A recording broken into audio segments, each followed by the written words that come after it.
aquilo que o Senhor quer continuar comunicando nesta noite. Pai amado, em nome de Jesus, estender a tua mão sobre esse teu filho, sacerdote, para que ele possa, no teu tempo, Senhor, comunicar, falar, instruir o teu povo nesta noite. Amém.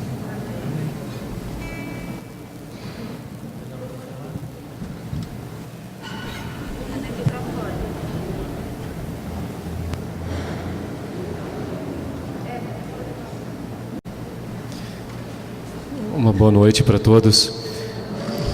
Eu peço perdão realmente pelo atraso, mas hoje só estou buscando aqui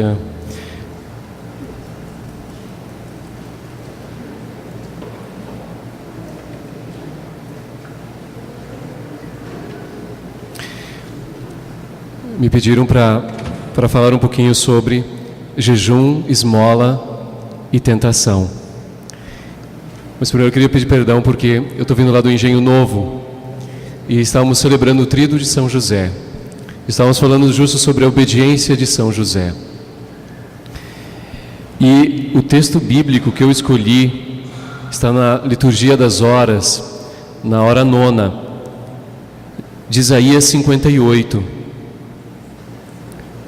E é muito bonito, diz, do versículo 6 ao 7.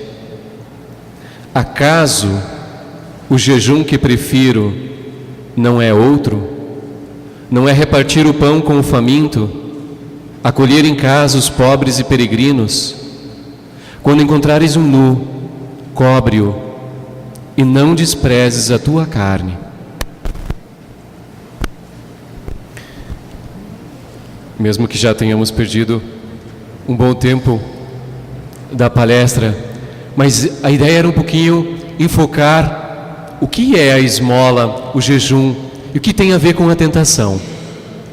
Cada um de nós é uma criatura, um filho muito amado de Deus, e isso não tem como negar. Nós sentimos a presença de Deus de maneira tão maravilhosa na nossa vida. Agora, o que Deus, nosso Senhor, espera de cada um de nós? Ele espera que nós sejamos felizes, que nós nos realizemos. Eu sei que aqui na comunidade tem pessoas que se consagraram, eu também me consagrei a Deus, nosso Senhor. Quando uma pessoa se consagra, até mesmo no matrimônio, numa comunidade, o que ela está fazendo? Ela está dizendo, no fundo, com o seu coração, com os seus atos, que Deus, nosso Senhor, existe, que nós confiamos nele e que Ele é capaz de preencher todos os nossos desejos e aspirações. Ele é e quer nos fazer felizes, quer nos dar a felicidade plena. Mas parece tudo tão fácil. Só que tem um problema. Tem alguém que não gosta muito da gente, porque ele já não pode ir para o céu, porque ele já rejeitou a Deus na vida dele. Só que nós ainda podemos. E como ele não pode se vingar de Deus, ele tenta se vingar de Deus por meio de nós, fazendo mal a nós. Aí vem a tentação. A gente sabe que o mal, ele pode influir na nossa vida de 5 modos. O primeiro é a tentação. E tem diversos graus de tentação. O maior deles é a noite escura da alma. Quando São João da Cruz fala da noite escura da alma, ele diz que tinha santos que sentiam tanto essa falta de Deus no coração, não racionalmente, eles sabiam que Deus o amava, mas a vontade era tão forte, estava tão convencida de que Deus tinha abandonado a alma, que muitas vezes tinha até uma vontade de um suicídio, porque parecia que a vida não tinha mais sentido. Mas essa é uma tentação muito forte, própria dos santos, que já estão passando para a via contemplativa, a via iluminativa. Então a primeira é a tentação, a segunda é a infestação, depois a terceira é a obsessão, a opressão. Meu Deus, esqueci uma. Tem a possessão, que é a mais elevada. Infestação, tentação. Vai me fugir uma agora. Mas o importante é a tentação, ficamos com a tentação. E a possessão realmente não é para nós, porque nós queremos servir e amar a Deus no Senhor. O modo normal de um mal entrar na nossa vida, ou tentar entrar, nos afastar de Deus, é a tentação. E todo mundo é tentado na vida. Só que muitas vezes nós não identificamos a tentação. Mas a tentação, ela não é só ruim. Ela tem um aspecto positivo e um aspecto negativo. O aspecto negativo, a tentação no fundo o que é? Não é só pensando no mal, mas se eu digo eu quero tentar uma pessoa, eu quero fazer com que a vontade dela, normalmente é a vontade que é atacada. Eu quero fazer com essa pessoa, ela fique com a vontade inclinada àquilo que eu ofereço para ela. Por exemplo, você está muito bem, mas você gosta tanto de chocolates. Então eu compro um chocolate tão maravilhoso, saboroso, né? Coberto, o recheado com flocos crocantes, coberto com um delicioso chocolate Nestlé, aquela propaganda. Então você fica com uma vontade de comer aquele chocolate. Você vê aquele chocolate, teu coração, a tua vontade dispara. E você sente uma vontade que antes você não tinha, mas uma vontade louca de comer aquele chocolate, que é uma coisa impressionante. Mas o exemplo do chocolate se pode colocar em relação a outros homens, em relação a outras mulheres na vida dos casais, em relação ao dinheiro, em relação a bens materiais, e até em relação aos bens espirituais, dons que têm os outros, no caso da inveja. Mas a tentação, no fundo, também pode ser, e esse deveria ser o grande valor que a tentação tem. Quando vem a tentação, eu digo, eu não quero. Então eu mostro a Deus o Senhor o amor que eu tenho por Ele. E o amor que eu tenho por Ele é tão grande que Ele me diz, que eu digo perante a tentação, eu não quero. Eu quero amar a Deus o Senhor. Então cada pensamento que vem, eu digo, Senhor, eu quero renovar a minha consagração a Ti, o meu amor a Ti. Isso não vai me tirar do amor a Deus, ao contrário, é um momento para eu amar mais a Deus ainda e mostrar isso para o Senhor. Agora, o modo de combater a tentação, porque tem tentações que são muito fortes,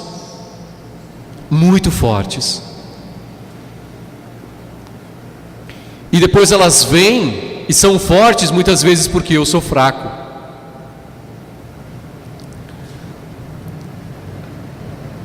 A inteligência, a nossa inteligência, ela busca sempre a verdade, fazer a verdade na nossa vida, descobrir a verdade da nossa vida.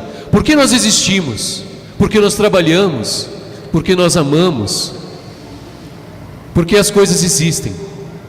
Mas a nossa vontade, o que ela busca? A nossa vontade busca o bem. Só que tem vezes que existem bens aparentes. Por exemplo, quando uma pessoa te ofende, a vingança o que é? A vingança ela vem com uma aparência de bem, porque você sente algo quando aquela pessoa, ou acontece algo com aquela pessoa, você tem uma raiva daquela pessoa, um ódio, um rancor, acontece que a pessoa cai na rua, e você dá um prazerzinho dentro de você, que muitas vezes a gente confunde com um bem. A vingança parece que tem um bem dentro de si, mas é um bem aparente. Depois, quando você se acalma e você vê que não é um bem verdadeiro, o que acontece? A tua consciência começa a remorder, e ela diz, você buscou o mal dessa pessoa, e Deus o Senhor te pede para perdoar, Deus o Senhor te pede para amar, ainda que o que ela tenha feito com você não seja positivo, não seja nem humano, não seja nem um pouco caritativo. Ela roubou teus bens, ela roubou teu esposo te traiu, você foi despedido porque o outro tinha inveja de você, ele fez alguma fofoca e você foi despedido, você perdeu algum bem. Esse teu sócio, ele te traiu, te enganou. Tem tantos motivos pelos quais nós podemos ficar realmente com raiva do outro, com rancor no coração. E muitas vezes tantos bens são nos apresentados que não são bens verdadeiros. Por exemplo, as tentações. tantos que a gente poderia citar, né? Um homem casado,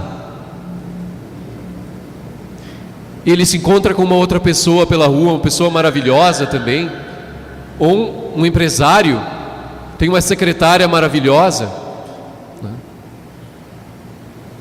Mas muitas vezes nós contribuímos também com a tentação na nossa vida, porque uma esposa, né, que acaba sendo muito dura com o esposo sai de casa triste.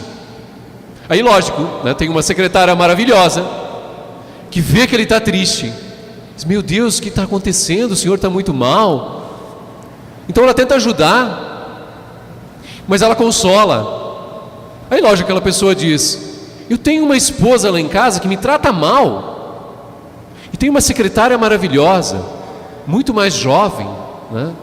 Bela, inteligente, que me ama, é tão carinhosa comigo. Eu não tenho vontade de voltar para casa, porque a minha esposa parece que não me ama, parece que ela já não gosta mais de mim.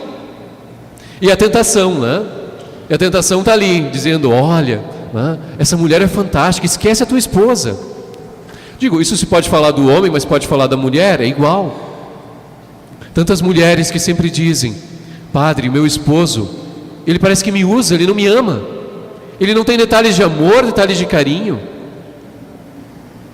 Mas muitas vezes a tentação de uma senhora que veio à direção espiritual, e ela me perguntava, ela me dizia: padre, eu me sinto realmente usada pelo meu esposo, eu já não suporto mais isso, ele não é carinhoso, ele é para nada sensível, eu me sinto usada, eu quero me separar.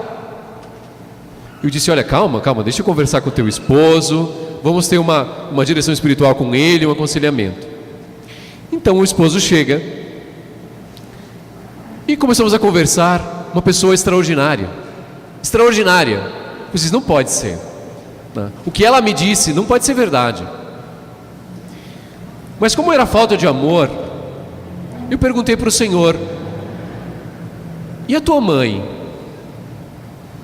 Ah, pai, ela morreu quando eu tinha 3 anos. E o teu pai?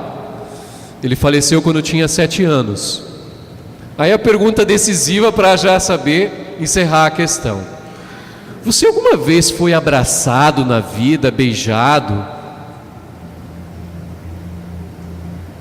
pela minha namorada, que é a minha esposa? Então, uma pessoa que nunca recebeu amor, uma pessoa que ela não sabe amar, ela não sabe o que é um abraço de um pai, de uma mãe, é uma pessoa carente.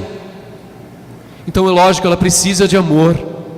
Mas muitas vezes, ao invés de, a gente pode dizer: mas uma pessoa carente, ela não busca o amor, ela tenta encontrar amor em todas as partes.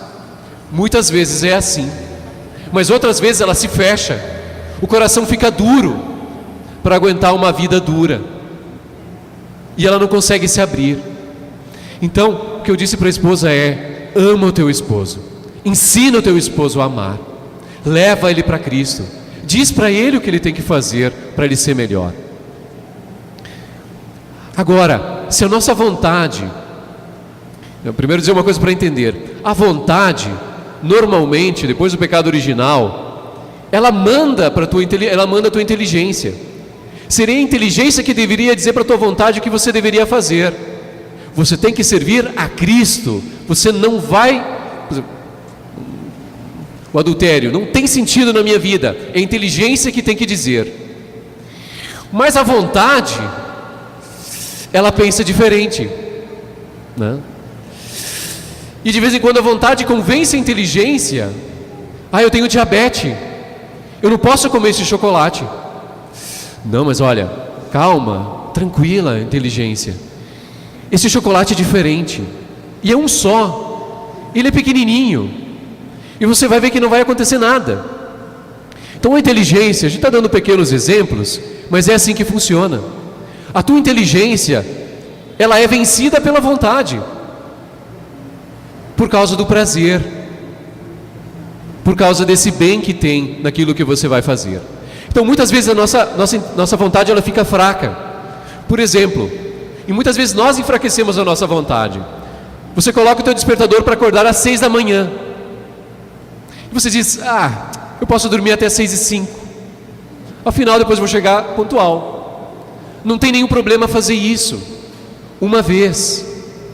Mas se você faz todos os dias isso, não coloca o teu despertador para 6, coloca para 6h10 ou para 6h15 no momento que você for levantar. Porque o fato de você ficar enrolando ali está acabando com a tua vontade. Tua força de vontade ela é menor. Se você diz, agora eu tenho que desligar a novela porque eu tenho que fazer tal coisa, desligue e faz. Porque senão a tua vontade ela vai cada vez ficar menor. Agora eu tenho que fazer tal coisa, e você não faz, você vai enrolando, vou jogar um pouquinho mais de videogame. Por isso que quando você vai formar a vontade, você diz, eu tenho 10 minutos de Facebook, meia hora, seja o que for, mas tem um limite, e você respeita aquele limite. Coloca um oferecimento pela minha família, pelo meu esposo, pela minha esposa, pela salvação das almas, mas tem um limite. Porque se você não coloca limite, você vai e deixa de fazer coisas importantes, e a tua vontade ela se debilita, porque ela não encontra um fim, e a tua vontade fica pequenininha. Então quando vem a tentação, eu busco a vontade e ela não existe, ela fugiu, né? Ela já não tem força na tua vida. Agora, como formar essa vontade? Como colocar a nossa vontade onde ela deveria estar? Baixo a razão.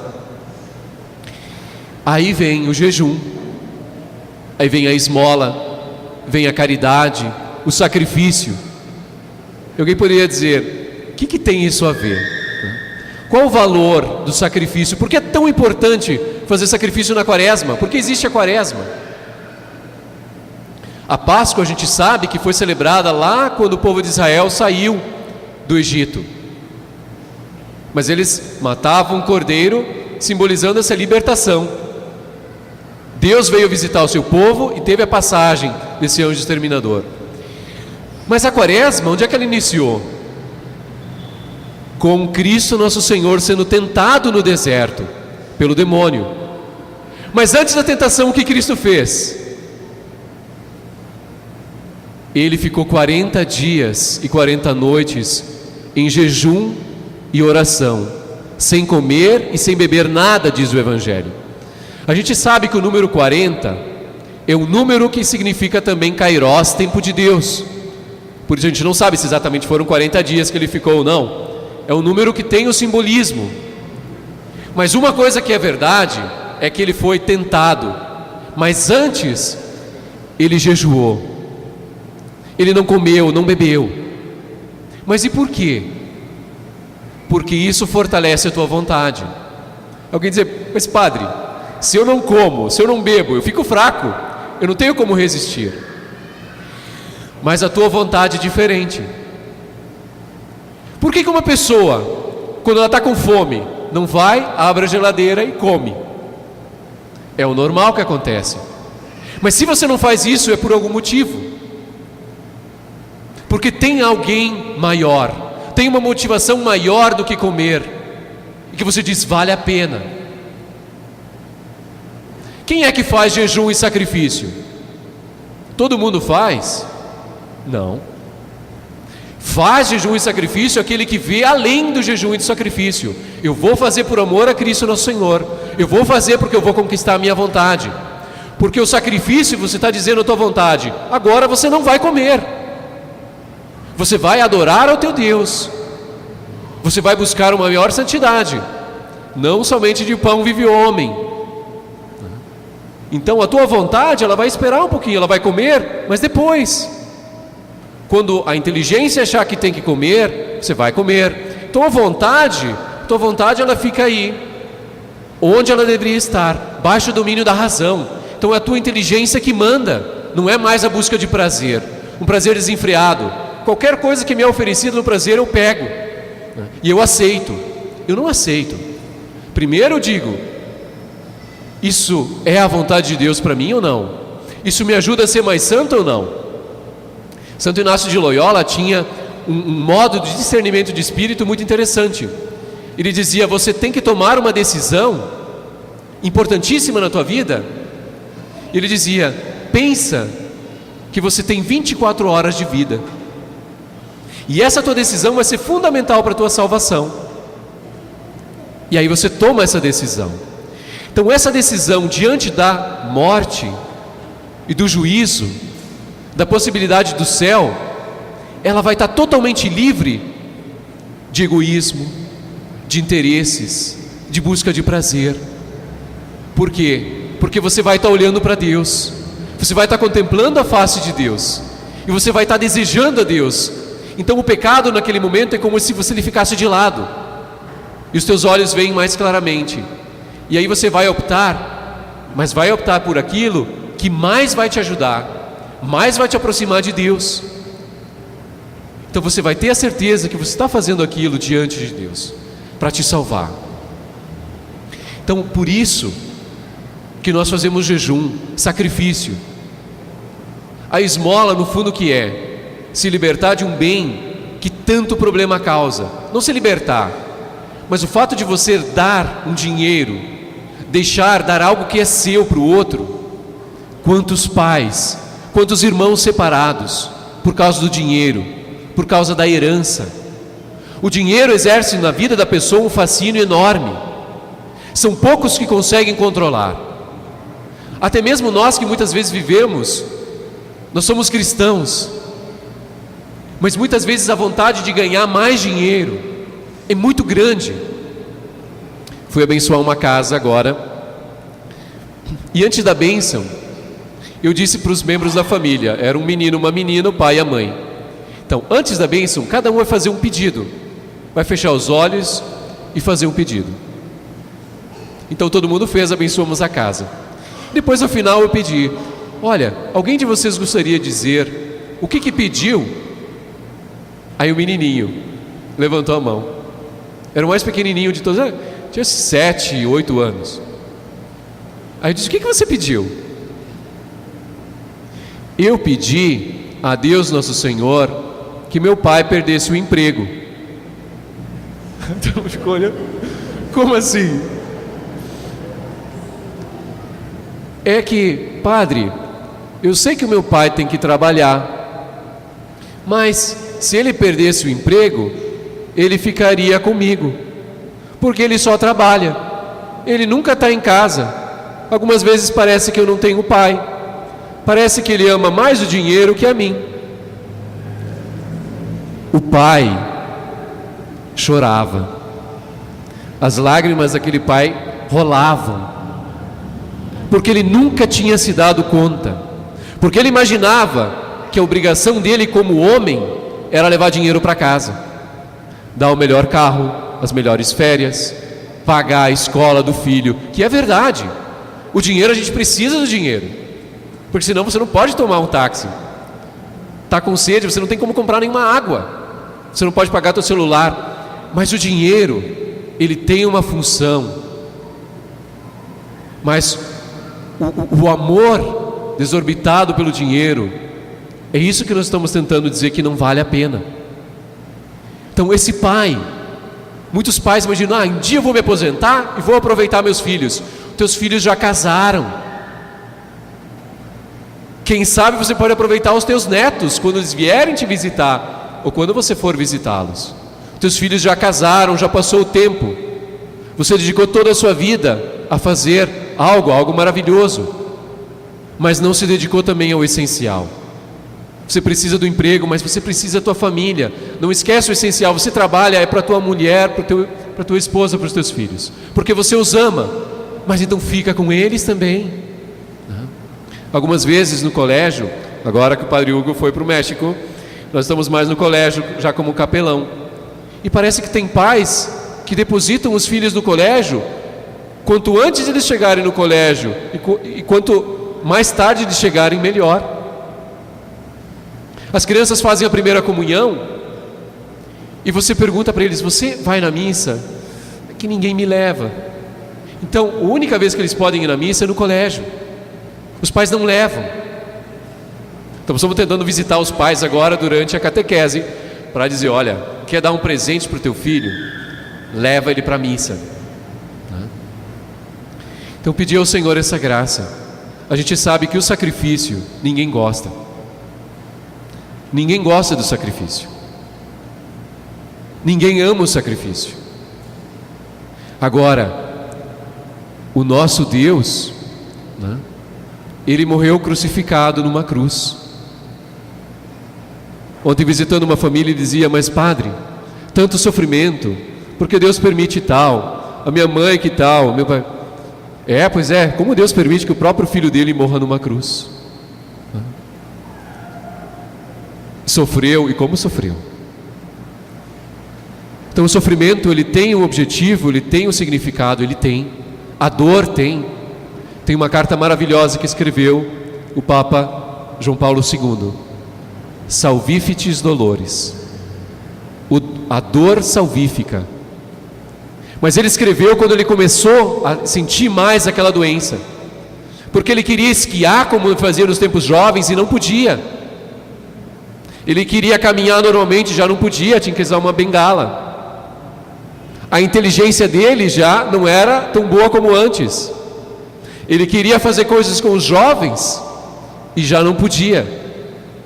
O Papa João Paulo II, ele saía disfarçado do Vaticano para esquiar. Ele e o secretário. Tinha um carrinho velho lá, ele ficava lá e ninguém reconhecia, ele saía. Ele ia esquiar. Quantos testemunhos de jovens a gente tem que encontraram ele na pista de esqui? Um jovem em depressão, que não queria mais ir na missa, voltou por causa do Papa João Paulo II, que ele encontrou ali. O Papa viu ele triste e foi conversar com ele. E esse jovem ficou maravilhado: você aqui? E o Papa diz para ele: valoriza a tua vida, meu filho, valoriza a tua vida, Deus te ama muitíssimo. E mudou a vida dele. Mas ele também não diz para ninguém que nós estamos aqui, senão acabaram nossas férias aqui, não podemos mais esquiar.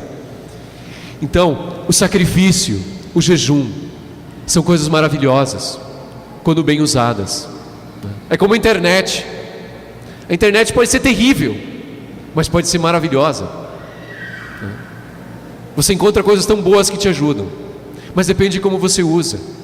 Então, que essa quaresma aqui não seja tentar fugir da quaresma e tentar que ela acabe o quanto antes, mas amar a quaresma, que ela seja a quaresma da minha vida, porque é ela que vai me ajudar, e é ela que vai me fortalecer, é a quaresma que vai me unir a Deus nosso Senhor. Então, lógico, e depois também tem ficar muito próximos ao diretor espiritual, porque assim como tem de menos, tem em excesso. Tem aquelas pessoas que fazem, são os cafecólatras, não sei como se diga, os realmente viciados no café. Então elas fazem um propósito: durante essa quaresma eu não vou tomar nada de café. E depois dá aquela dor de cabeça, dá enxaqueca, e você fica mal. Vem uma pessoa te pedir um favor: sai daqui. E você diz, no fundo, o sacrifício que ela fazer ajuda por um lado, mas está destruindo o teu outro lado. A esposa faz um sacrifício sem consultar o esposo. Não querem ter relações durante toda a quaresma, mas foi ela que decidiu. E ele? Isso não vale. Então, quando a gente fizer um sacrifício, ficou sem comer, mas você tem gastrites, meu filho. Você não pode ficar sem comer, tem que comer de 3 em 3 horas. E parece que muitas vezes, tem uma senhora que me disse: padre, eu posso fazer uma quarentena? Eu digo, pode, que bom. A senhora precisava se aproximar de Deus. Então, eu posso ficar sem tomar Coca-Cola ou sem beber café? Eu disse, que bom, ao menos faça um pequeno sacrifício. Mas muitas vezes só sacrifício de comida, porque a gente sabe quando a gente gosta de comer e beber. É importante controlar, beber menos aquilo que a gente gosta, quem sabe comer menos aquilo que a gente gosta, mas cuidar, para também não fazer mal à nossa saúde. Mas depois também, o Papa Francisco faz uns dias, ele deu uma homilia fantástica sobre o jejum da generosidade, o jejum da caridade. O jejum, logicamente, muitas vezes a palavra jejum se refere mais a alimentos e bebidas, mas o jejum enquanto tal, ele pode ser de qualquer coisa que você precisa. Pede para o teu diretor espiritual em que você vai trabalhar, Muitas vezes é humildade. Você é humilhado, faz um ato de humildade. Aceita a tua humilhação. Você é desprezado. O jejum da fofoca, muitas vezes. A fofoca não de falar de muitas coisas. A fofoca no sentido de falar mal das pessoas. Falar bem das pessoas. Falar bem de todas as pessoas. Vive a fofoca espiritual, né? É tão bonito ficar do lado de uma pessoa que fala bem dos demais. É a coisa mais agradável do mundo. Ou pensar na nossa vida, as mulheres podem pensar: como faria Nossa Senhora se estivesse no meu lugar? E os homens poderiam pensar: como faria Jesus ou São José se estivesse no meu lugar? É que imaginar Nossa Senhora fofoqueira não tem como. Não, é algo que vai contra toda a imaginação. Não tem como. Uma Nossa Senhora que pega o menino Jesus pelos braços e chacoalha: você pisou aqui com os pés sujos. Não como. Com certeza o menino Jesus alguma vez entrou sem querer com os pés sujos. São José também. Provavelmente ele deixava a roupa jogada em todas as partes da casa. A senhora tinha que ir lá recolher. A gente não sabe, mas não é por querer. Tantas vezes sucedem tantas coisas que não são por querer. E só para terminar também, um exemplo: o jejum do juízo, do julgamento e do perdão. Estamos como capelão do Sonhar Acordado, que é uma ONG, né, que principalmente trabalha por aqui. São muitíssimos jovens, graças a Deus. E os jovens querem ajudar crianças carentes. Então, nas duas festas que nós temos, a festa de Natal, foram 920 crianças, mais de 1.000 voluntários ao total. E tinha uma criança de 7, 8 anos, mais ou menos, um pouquinho mais, mas mais ou menos nessa idade. Mais ou menos ela tinha uso da razão. E é uma criança que brigava com todo mundo. Encontrava um menino, puxava o cabelo, tirava as coisas que ela tinha, jogava bola, ele chutava a bola longe. As meninas ele empurrava. Mas em todos os momentos era algo tão notório que você, esse menino tem algum problema, né? Ele tem algum problema, não é possível. Que parece o demônio o demônio encarnado, né?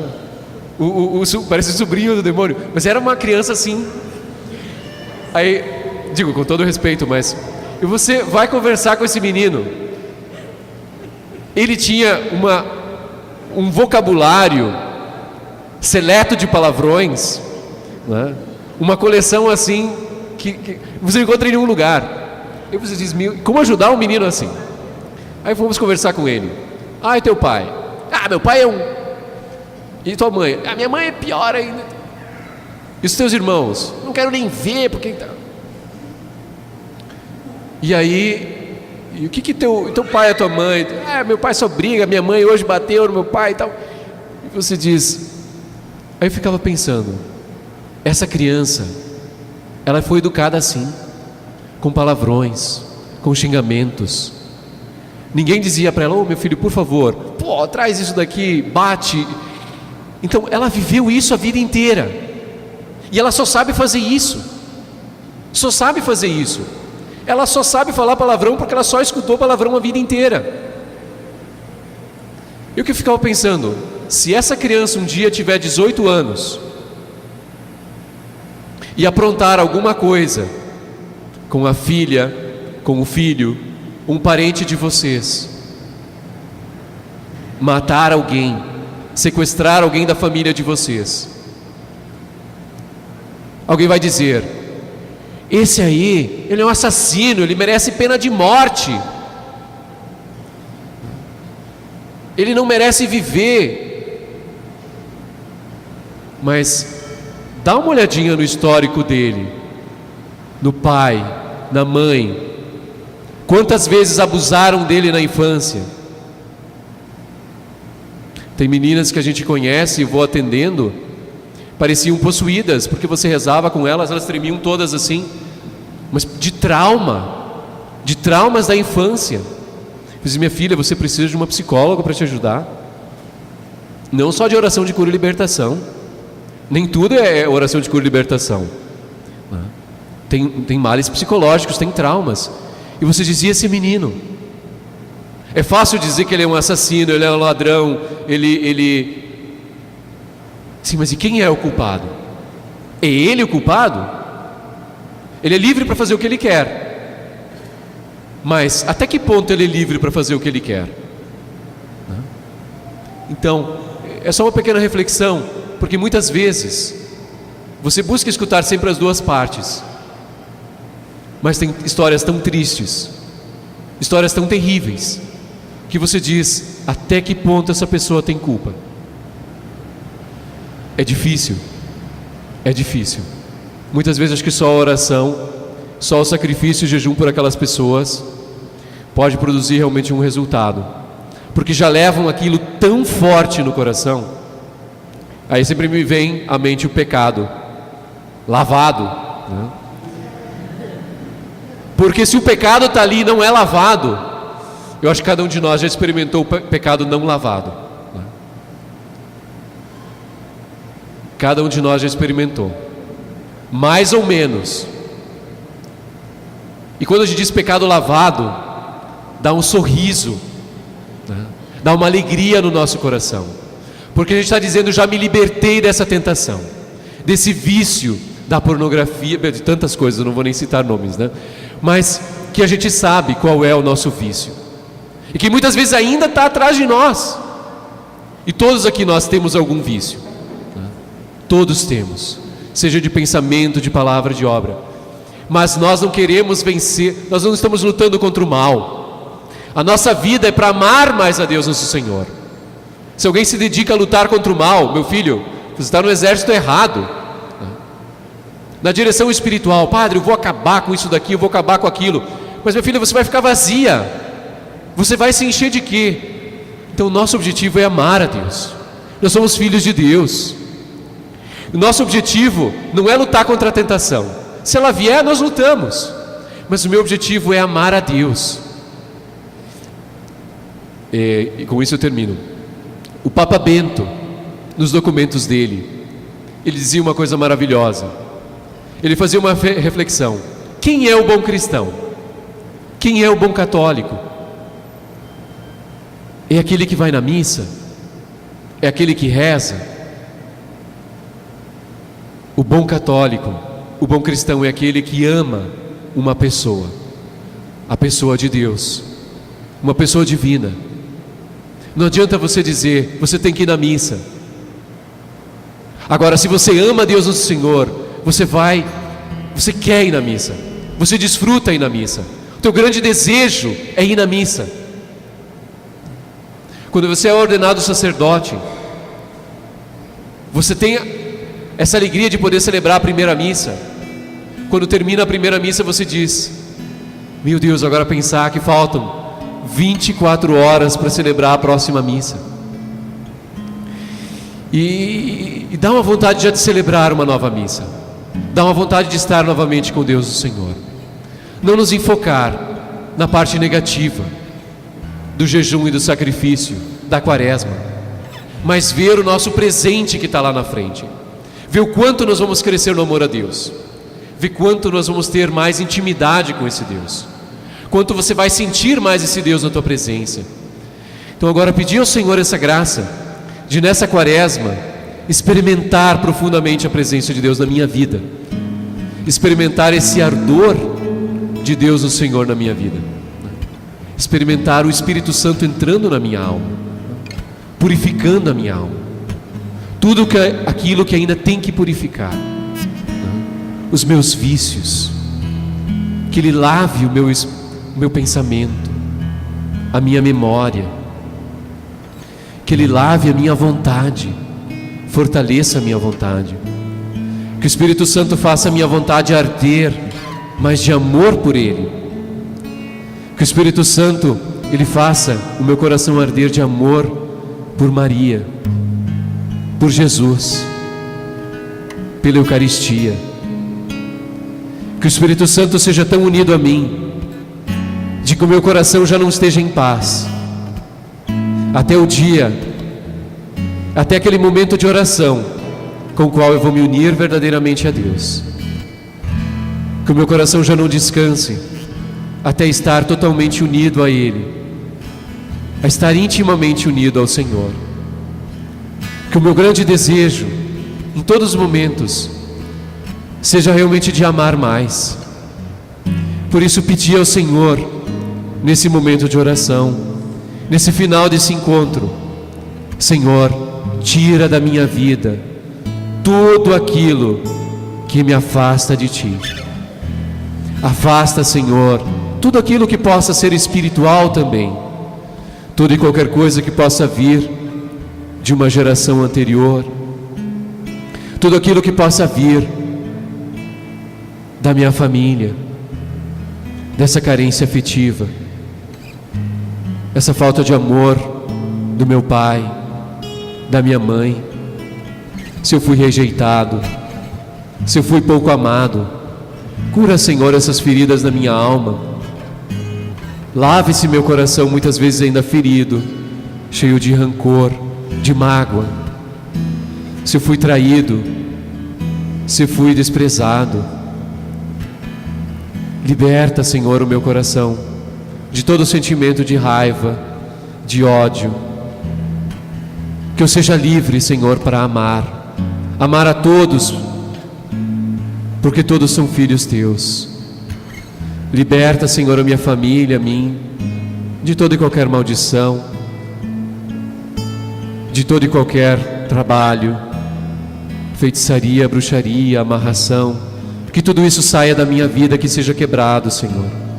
Nessa noite mesmo, Senhor, te pedimos que quebres em nós e em nossa família todo e qualquer trabalho, toda e qualquer dor espiritual, todo e qualquer trauma que possa ter no meu coração, na minha alma. Te pedimos, Senhor, que libertes a minha vida disso. De toda angústia que possa ter no meu coração, Senhor, que ela vá embora.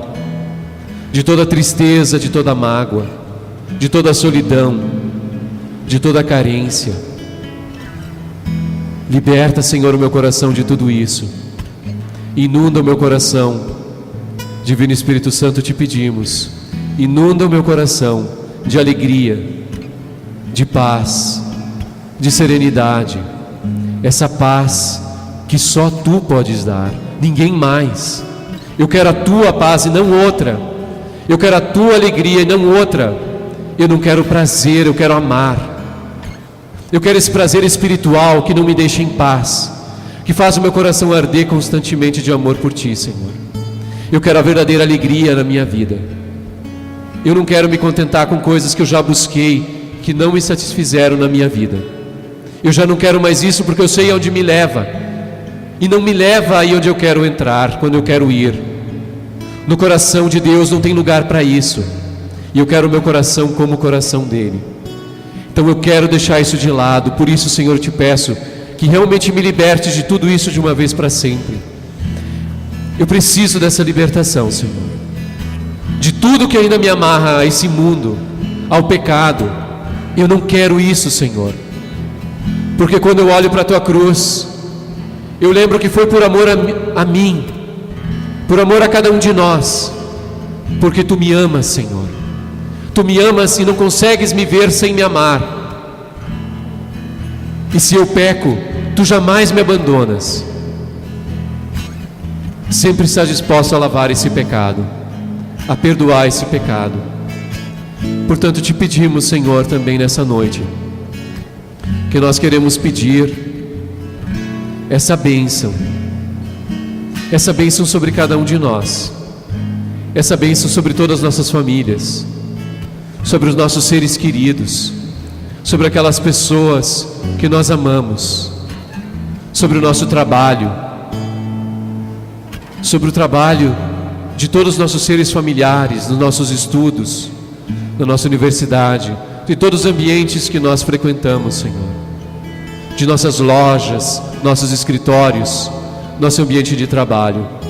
Te pedimos, Senhor, que essa bênção desça sobre cada um de nós em todos esses lugares, e que todos eles sejam purificados pelo Teu amor, pelo Teu sangue redentor, Senhor.